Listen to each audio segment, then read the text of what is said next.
안녕하세요.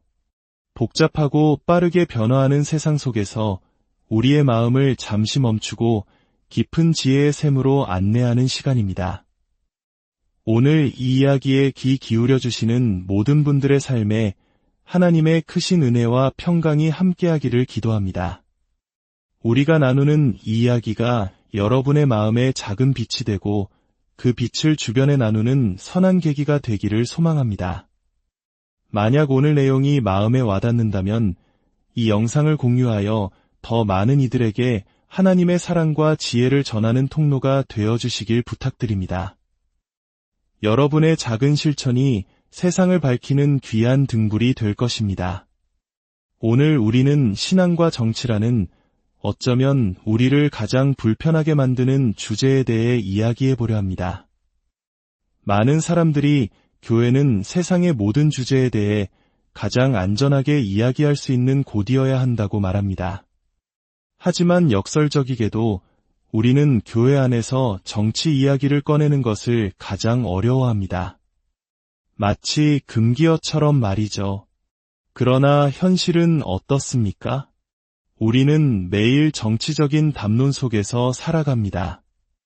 그렇기에 이 문제를 피하기만 하는 것은 답이 될 수 없습니다. 오히려 우리는 이 문제를 어떻게 지혜롭게 마주해야 할지 고민해야 합니다. 특히 예수 그리스도를 따르는 우리 그리스도인들에게는 한 가지 중요한 질문이 주어집니다. 그리고 이 질문에 어떻게 답하느냐가 우리의 신앙의 깊이를 보여줄 것입니다. 그 질문은 바로 이것입니다. 우리는 우리의 정치적 신념이라는 필터보다 신앙이라는 필터를 앞세울 준비가 되어 있는가? 다시 말해, 우리는 보수주의자나 진보주의자, 혹은 다른 어떤 정치적 정체성을 가진 사람이기 이전에 먼저 그리스도인으로 바로 설 수 있는가 하는 질문입니다. 우리가 따르는 예수님의 가르침이 우리가 지지하는 정당의 강령이나 특정 정치인의 주장과 충돌할 때 우리는 과연 예수님을 따르는 길을 선택할 수 있을까요? 저는 여러분에게 정치를 외면하라고 말하는 것이 아닙니다. 오히려 우리 사회의 일원으로서 국가의 미래에 관심을 갖고 적극적으로 참여하는 것은 매우 중요합니다.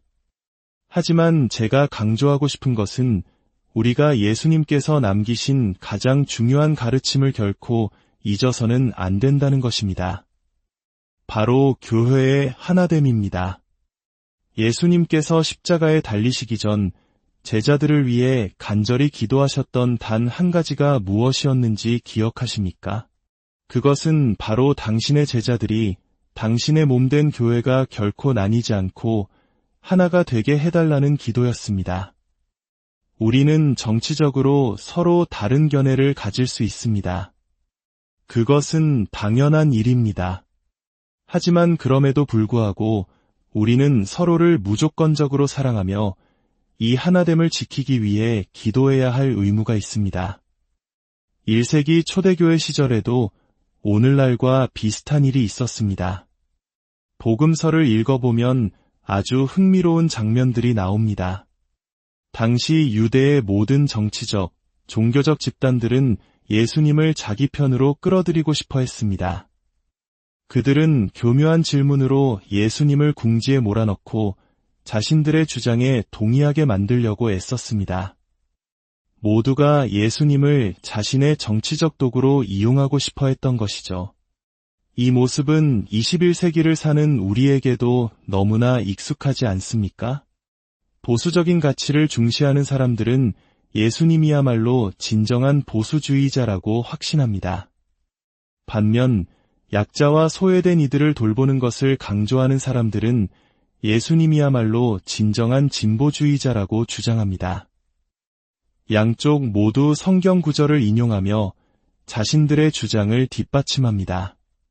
놀랍게도 그들은 종종 똑같은 성경 구절을 전혀 다른 방식으로 해석하며 사용하기도 합니다. 이것이 바로 우리가 신앙의 필터를 정치적 필터 앞에 두어야 하는 이유입니다. 우리의 정치적 신념이라는 안경을 끼고 성경을 읽으면 예수님은 놀라울 정도로 우리 자신과 똑같은 생각을 하는 분처럼 보일 것입니다. 제가 신학생 시절 존경하는 한 노교수님께서 강해 중에 이런 말씀을 하셨습니다. 그 말씀이 거의 40년이 지난 지금도 제 마음에 깊이 새겨져 있습니다. 예수님은 어느 한쪽 편을 들기 위해 오신 것이 아닙니다. 그분은 모든 것의 주인이 되기 위해 오셨습니다. 그렇습니다. 예수님은 이 땅에 하나님 나라를 선포하기 위해 오셨습니다. 그 나라는 세상의 나라와는 전혀 다른 가치관을 가지고 있습니다. 부와 권력을 가진 자가 그것을 자신을 위해 쓰는 것이 아니라 힘없고 가난한 자들을 위해 사용하는 뒤집어진 나라입니다. 왕이 백성들의 목숨을 요구하는 것이 아니라 오히려 자신의 목숨을 백성들을 위해 내어주는 나라입니다. 이 하나님 나라의 가치는 세상의 어떤 정치 이념이나 정당의 강령과도 완벽하게 일치할 수 없습니다. 모든 정당은 그 안에 하나님 나라의 가치를 일부 담고 있을 수도 있지만 동시에 그 가치와 충돌하는 부분도 반드시 가지고 있습니다. 그렇기 때문에 교회가 특정 후보나 정당의 문제로 분열되는 것은 너무나 어리석은 일입니다. 우리는 먼저 하나님 나라의 백성이며 그 다음에 이 땅의 시민입니다. 그렇다면 우리는 이 복잡한 현실 속에서 어떻게 길을 찾아야 할까요? 오늘 저는 여러분에게 하나의 기준점을 제시하고자 합니다. 그것은 바로 사도 바울이 그의 서신서에서 2번 언급했던 그리스도의 법이라는 개념입니다.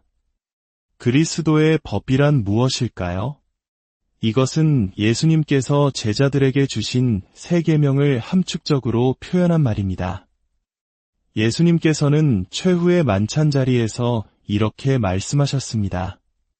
새 계명을 너희에게 주노니 서로 사랑하라.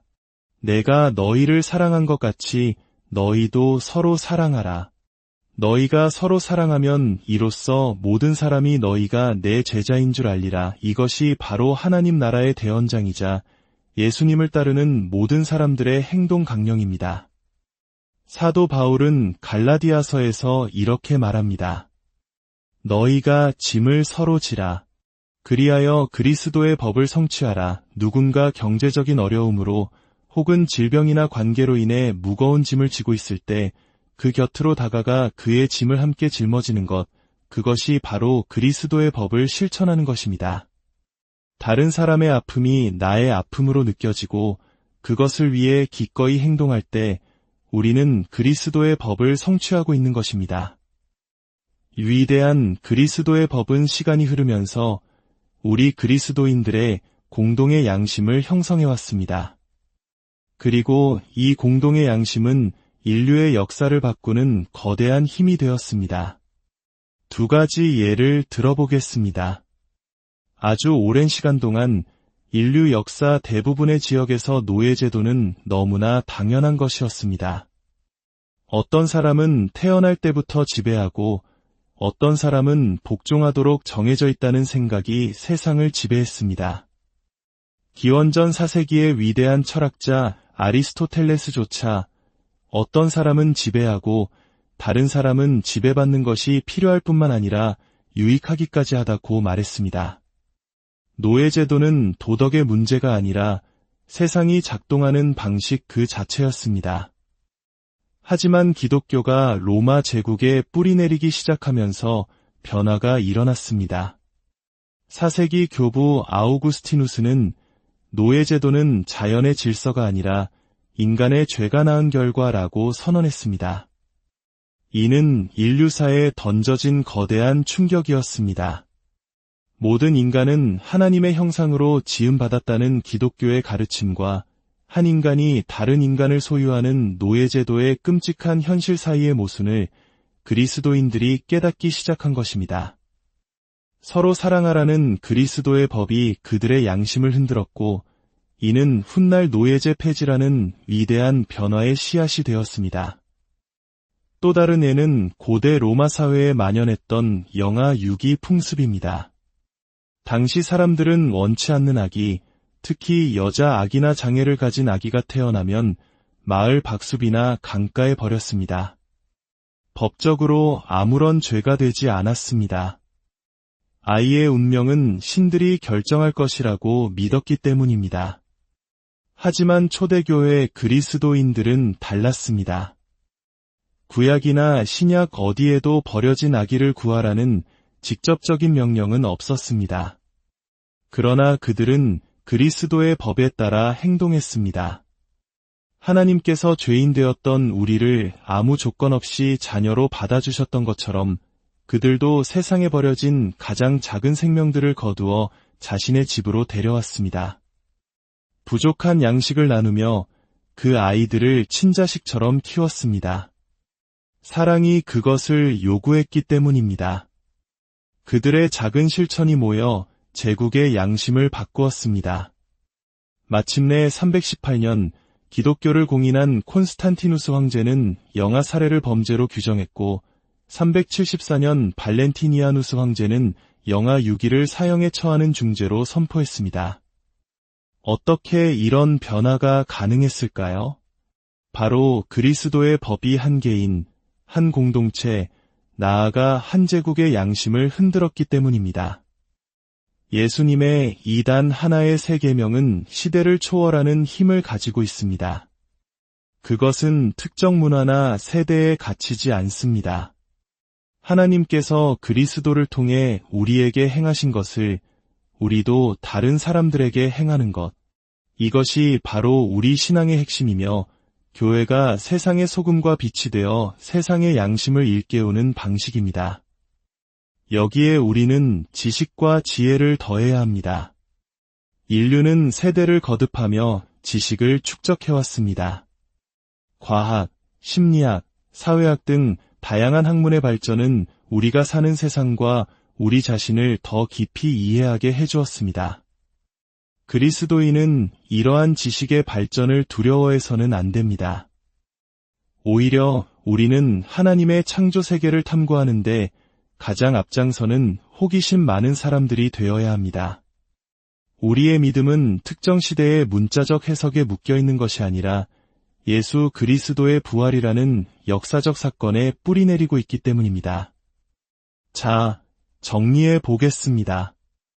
우리에게는 그리스도의 법이라는 절대적인 기준이 있습니다.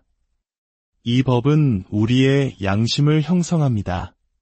그리고 우리는 이 양심 위에 인류가 쌓아온 지식과 지혜를 더하여 어떤 정책과 법률이 진정으로 사람들을 위한 것인지 판단해야 합니다.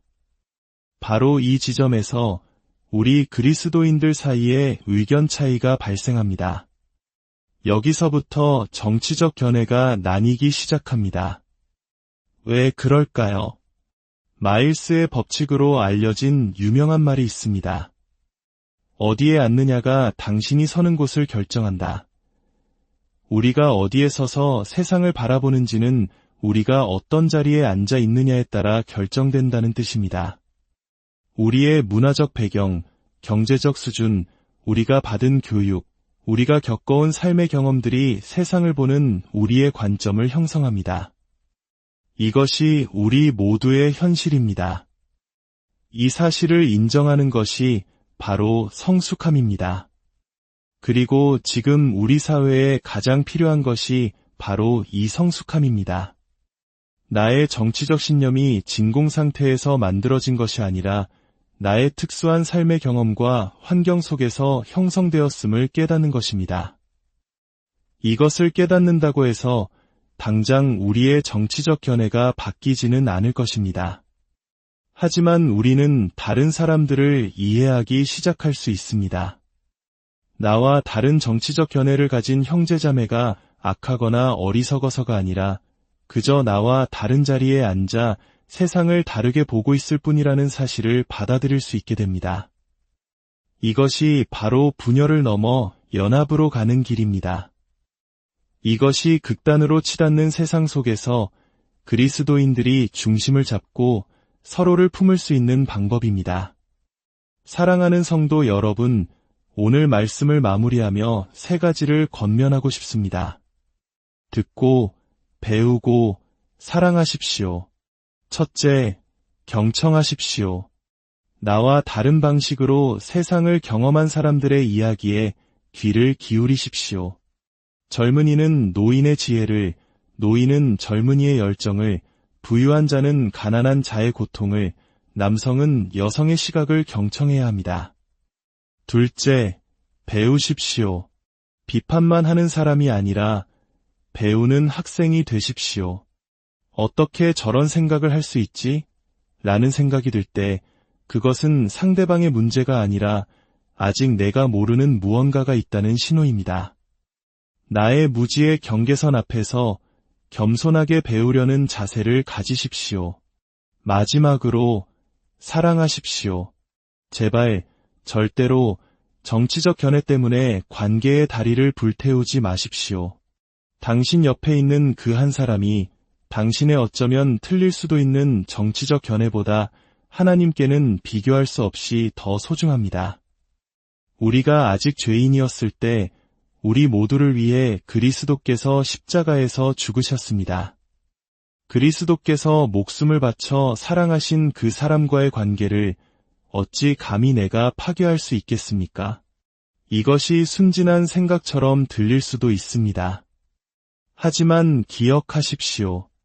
한때 로마라는 거대한 제국과 예루살렘 성전이라는 막강한 종교 권력 사이에 짓눌렸던 소수의 예수 제자들이 있었습니다. 그들은 카이사르의 것은 카이사르에게, 하나님의 것은 하나님께 바쳤습니다. 그리고 그들은 자신의 삶 전체를 하나님께 드렸습니다. 이제 그 거대한 제국은 사라졌습니다. 웅장했던 성전도 무너졌습니다. 로마의 가장 유명했던 황제들은 이제 나사렛 예수 이야기의 각주에나 등장하는 이름이 되었습니다. 세상의 왕국들은 흥망성쇠를 거듭하지만 예수님께서 세우신 교회는 결코 멈추지 않고 오늘날까지 이어져 왔습니다. 우리는 바로 그 위대한 이야기의 일부로 부름받았습니다. 분열된 세상 속에서 정치적으로는 서로 다를지라도 무조건적으로 사랑하며 하나됨을 위해 기도하는 것이 어떤 모습인지 보여줄 책임이 우리에게 있습니다. 골고다 언덕 위 십자가에서 우리는 그보다 덜한 삶을 살 권리를 모두 잃어버렸기 때문입니다. 부디 오늘 들으신 말씀을 마음 깊이 새기시길 바랍니다. 경청하고 배우고 사랑하는 삶을 통해 여러분이 서 있는 바로 그 자리에서 하나님의 평화를 이루는 사람이 되기를 주님의